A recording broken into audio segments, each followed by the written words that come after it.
Hi friends, welcome to my channel. ಇವತ್ತಿನ ವಿಡಿಯೋದಲ್ಲಿ ತುಂಬ ಸಿಂಪಲ್ಲಾಗಿ ಮೊಳಕೆ ಬಂದಿರುವಂತಹ ಒಂದು ಹೆಸರು ಕಾಳಿನ ಸಾರನ್ನ ಮಾಡಿ ತೋರಿಸ್ತಾ ಇದ್ದೀನಿ.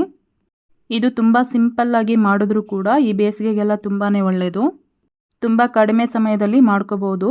ಇದನ್ನು ನಾವು ಅನ್ನ, ಮುದ್ದೆ, ಚಪಾತಿ ಯಾವುದ್ರ ಜೊತೆ ಬೇಕಾದರೂ ತಿನ್ಬೋದು. ಸೊ ಹಾಗಾದರೆ ಈ ಸಾಂಬಾರನ್ನ ಹೇಗೆ ಮಾಡೋದು, ಇದಕ್ಕೆ ಏನೆಲ್ಲ ಇಂಗ್ರೀಡಿಯೆಂಟ್ಸ್ ಬೇಕು ಅಂತಂದೇಳಿ ಒಂದು ಸಲ ಚೆಕ್ ಮಾಡೋಣ. ಮೊದಲನೇದಾಗಿ ನಾನಿಲ್ಲಿ ಸಾಂಬಾರು ಮಾಡೋದಕ್ಕೆ ಒಂದು 200 ಗ್ರಾಮ್ನಷ್ಟು ಮೊಳಕೆ ಕಾಳನ್ನು ತೊಗೊಂಡಿದ್ದೀನಿ. ಈಗ ಇದ್ರ ಜೊತೆಗೇ ಒಂದು ಆಲೂಗಡ್ಡೆ ಹಾಗೆಯೇ ಒಂದು ಟೊಮೊಟೊನ ಸಮೇತ ಇದರಲ್ಲಿ ಕಟ್ ಮಾಡಿ ಹಾಕ್ತಾ ಇದ್ದೀನಿ. ನಿಮಗೆ ಬೇಕು ಅಂತಂದರೆ ಆಲೂಗಡ್ಡೆ ಹಾಕ್ಕೊಳ್ಳಿ, ಇಲ್ಲಾಂದರೆ ಇದನ್ನು ಸ್ಕಿಪ್ ಮಾಡಿ. ಬಟ್ ಆಲೂಗಡ್ಡೆ ಹಾಕೋದ್ರಿಂದ ಸಾಂಬಾರು ತುಂಬ ಟೇಸ್ಟಾಗುತ್ತೆ. ಕೆಲವೊಬ್ಬರು ಮೊಳಕೆ ಕಾಳು ಅಷ್ಟೇ ಬಳಸ್ಕೊಂಡು ಸಾಂಬಾರು ಮಾಡ್ತಾ ಇರ್ತಾರೆ. ಸೊ ನಿಮಗೆ ಇಷ್ಟ ಇತ್ತು ಅಂತಂದರೆ ಹಾಕ್ಕೊಳ್ಳಿ, ಇಲ್ಲಾಂದರೆ ಇದನ್ನು ಸ್ಕಿಪ್ ಮಾಡ್ಕೊಳ್ಳಿ. ಈಗ ಇದ್ರ ಜೊತೆಗೇ ರುಚಿಗೆ ತಕ್ಕಷ್ಟು ಉಪ್ಪು, ಒಂದು 1/4 ಟೀ ಸ್ಪೂನ್ನಷ್ಟು ಅರಿಶಿನ ಪುಡಿ, 1 ಸ್ಪೂನ್ನಷ್ಟು ಬ್ಯಾಡಗಿ ಚಿಲ್ಲಿ ಪೌಡರು, 1-2 ಲೋಟ ನೀರನ್ನು ಸೇರಿಸ್ಕೊತಾ ಇದ್ದೀನಿ ನಾನು. ಈ ಸಾಂಬಾರನ್ನ ನಾವು ಕುಕ್ಕರಲ್ಲಿ ಮಾಡೋದು ಬೇಡ. ಯಾಕೆ ಅಂತಂದರೆ ಈ ಮೊಳಕೆ ಕಾಳು ಬಂದುಬಿಟ್ಟು ತುಂಬ ಬೇಗನೆ ಬೆಂದೋಗ್ಬಿಡುತ್ತೆ. ಈ ಥರ ನಾವು ಓಪನ್ ಆಗಿ ಇಟ್ಕೊಂಡೆ ಈ ಮೊಳಕೆ ಕಾಳು ಸಾಂಬಾರನ್ನ ಮಾಡ್ಕೋಬೇಕಾಗುತ್ತೆ. ಇದನ್ನು ಒಂದು 5 ನಿಮಿಷ ನಾನು ಮುಚ್ಚಳ ಮುಚ್ಚಿಬಿಟ್ಟು ಕುದಿಯೋದಕ್ಕೆ ಬಿಡ್ತಾ ಇದ್ದೀನಿ. ಅಷ್ಟರಲ್ಲಿ ಇದಕ್ಕೆ ಏನೆಲ್ಲ ಮಸಾಲೆ ಬೇಕು ಅಂತಂದೇಳಿ ಒಂದು ಸಲ ನೋಡೋಣ. ಈಗ ಆಲ್ರೆಡಿ ಮಿಕ್ಸಿ ಜಾರಿಗೆ ನಾನು ಸ್ವಲ್ಪ ಕೊತ್ತಂಬರಿ ಸೊಪ್ಪನ್ನು ಹಾಕ್ಕೊಂಡಿದ್ದೀನಿ. ಈಗ ಇದ್ರ ಜೊತೆಗೇ ಸ್ವಲ್ಪ ಬೆಳ್ಳುಳ್ಳಿ, ಒಂದು ಈರುಳ್ಳಿನ ಕಟ್ ಮಾಡಿ ಹಾಕ್ತಾ ಇದ್ದೀನಿ, 1 ಇಡಿಯಷ್ಟು ಹಸಿ ತೆಂಗಿನಕಾಯಿ, 1 ಟೊಮ್ಯಾಟೊ, 1-2 ಪೀಸ್ನಷ್ಟು ಹುಣಸೆ ಹಣ್ಣನ್ನು ಸಮೇತ ನಾನು ಸೇರಿಸ್ಕೊತಾ ಇದ್ದೀನಿ. ಹುಣಸೆ ಹಣ್ಣು ಬೇಕು ಅಂತಂದರೆ ಹಾಕ್ಕೊಳ್ಳಿ, ಇಲ್ಲಾಂದರೆ ಇದನ್ನು ಸಮೇತ ನೀವು ಸ್ಕಿಪ್ ಮಾಡ್ಬೋದು. ಯಾಕೆಂದರೆ ಟೊಮೊಟೊ ಹಾಕ್ಕೊಂಡಿರ್ತೀರಲ್ವ, ಸೊ ಅದಕ್ಕೋಸ್ಕರ.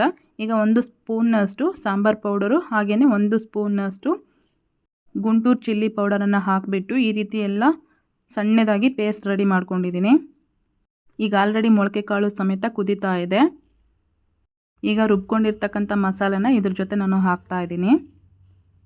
ಈ ಸಾಂಬಾರನ್ನ ನಾವು ಆದಷ್ಟು ಸ್ವಲ್ಪ ಗಟ್ಟಿನೇ ಮಾಡ್ಕೋಬೇಕಾಗುತ್ತೆ. ಯಾಕೆಂದರೆ ತುಂಬ ಹೊತ್ತು ಬೇಯಿಸೋದೆಲ್ಲ ಏನೂ ಇರಲ್ಲ. ಸೊ ಮೊಳಕೆ ಕಾಳು ಬಂದುಬಿಟ್ಟು ತುಂಬ ಬೇಗನೆ ಬೆಂದೋಗ್ಬಿಡುತ್ತೆ. ಸೊ ಹಂಗಾಗ್ಬಿಟ್ಟು ನೀರನ್ನ ಸ್ವಲ್ಪ ಕಡಿಮೆನೇ ನೋಡಿಕೊಂಡು ಹಾಕ್ಕೋಬೇಕಾಗುತ್ತೆ. ಮಿಕ್ಸಿ ಜಾರಲ್ಲಿ ಉಳಿದಿರ್ತಕ್ಕಂಥ ಮಸಾಲೆಗೆ 1 ಲೋಟದಷ್ಟು ನೀರನ್ನು ಹಾಕಿಬಿಟ್ಟು ಇದಕ್ಕೆ ಹಾಕ್ತಾ ಇದ್ದೀನಿ. ನೋಡಿ, ಈ ಅಳತೆಗೆ ನಾನು ಸಾಂಬಾರನ್ನ ರೆಡಿ ಮಾಡ್ಕೊಂಡಿದ್ದೀನಿ. ಈ ಮಸಾಲೆ ಹಾಕ್ಕೊಂಡ್ಮೇಲೆ ನಾವು ಒಂದು 10 ನಿಮಿಷ ಬೇಯಿಸ್ಕೊಂಡ್ರೆ ಸಾಕಾಗುತ್ತೆ. ಕಾಳು ನೀಟಾಗಿ ಬೆಂದಿರುತ್ತೆ, ಹಾಗೆಯೇ ಮಸಾಲೆಯಲ್ಲಿ ಇರ್ತಕ್ಕಂಥ ಹಸಿ ಸ್ಮೆಲ್ಲು ಸಹ ನೀಟಾಗಿ ಹೋಗಿರುತ್ತೆ.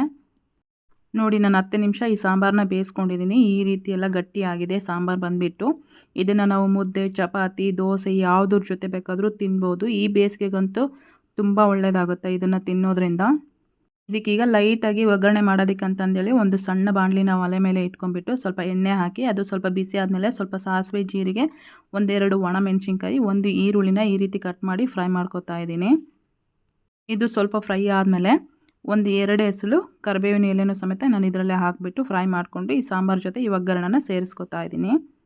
ಈ ಮೆಥಡಲ್ಲಿ ನೀವು ಸಾಂಬಾರು ಒಂದು ಸಲ ಟ್ರೈ ಮಾಡ್ತು ಅಂತಂದರೆ ಮತ್ತೆ ಇದೇ ಮೆಥಡಲ್ಲೇ ಮಾಡ್ತಾ ಇರ್ತೀರ. ಯಾಕೆಂದರೆ ಅಷ್ಟು ರುಚಿಯಾಗಿರುತ್ತೆ ಈ ಸಾಂಬಾರು ಬಂದುಬಿಟ್ಟು. ಒಗ್ಗರಣೆ ಎಲ್ಲ ರೆಡಿಯಾಗಿದೆ. ಇವಾಗ ಕುದೀತಾ ಇರೋಂಥ ಸಾಂಬಾರು ಜೊತೆಗೆ ನಾನು ಈ ಒಗ್ಗರಣೆನ ಸೇರಿಸ್ಕೊಂಡಿದ್ದೀನಿ. ನೋಡಿ, ಈ ಒಗ್ಗರಣೆನ ಈ ಸಾಂಬಾರು ಜೊತೆ ಹಾಕ್ಕೊಂಡ್ಮೇಲೆ ಎಲ್ಲ ಒಂದು ಸಲ ಮಿಕ್ಸ್ ಮಾಡಿಬಿಟ್ಟು 1-2 ನಿಮಿಷ ಕುದಿಸ್ಕೊಂಡ್ರೆ ಸಾಕಾಗುತ್ತೆ, ಸಾಂಬಾರು ರೆಡಿ ಆಗುತ್ತೆ. ನಾನಿಲ್ಲಿ ಈ ವಿಡಿಯೋ ಮಾಡ್ತಾ ಇರಬೇಕಾದ್ರೆ ಪವರ್ ಕಟ್ ಆಯಿತು. ಸೊ ಹಂಗಾಗ್ಬಿಟ್ಟು ಬ್ರೈಟ್ನೆಸ್ ಕಮ್ಮಿ ಆಗಿದೆ. ಪವರ್ ಏನಾದರೂ ಇದ್ದಿದ್ದರೆ ಈ ಸಾಂಬಾರು ಬಂದುಬಿಟ್ಟು ತುಂಬ ಕಲರ್ಫುಲ್ಲಾಗಿ ಕಾಣಿಸಿರೋದು. ಇವಾಗ ಬಿಸಿಲು ಜಾಸ್ತಿ ಇದೆ ಅಲ್ವಾ, ಈ ಬೇಸಿಗೆಗೆ ನಾವು ಕಂಪಲ್ಸರಿ ಈ ಥರ ಮೊಳಕೆ ಕಾಳು ಸಾಂಬಾರನ್ನ ಮಾಡ್ಕೊಂಡು ತಿನ್ನಬೇಕು. ಆರೋಗ್ಯಕ್ಕೂ ಸಹ ತುಂಬ ಒಳ್ಳೆಯದಂತಲೇ ಹೇಳ್ಬೋದು. ಸೊ ನೋಡಿದ್ರಲ್ವಾ ಇವತ್ತಿನ ರೆಸಿಪಿ ನಿಮಗೆಲ್ಲ ಇಷ್ಟ ಆಗಿದೆ ಅನ್ಕೋತೀನಿ. ಇಷ್ಟ ಆಗಿದ್ದರೆ ಒಂದು ಲೈಕ್ ಮಾಡಿ, ಕಮೆಂಟ್ ಮಾಡಿ, ಶೇರ್ ಮಾಡೋದನ್ನು ಸಹ ಮರಿಬೇಡಿ. ಮುಂದಿನ ವಿಡಿಯೋದಲ್ಲಿ ಸಿಗೋಣ. ಬಾಯ್.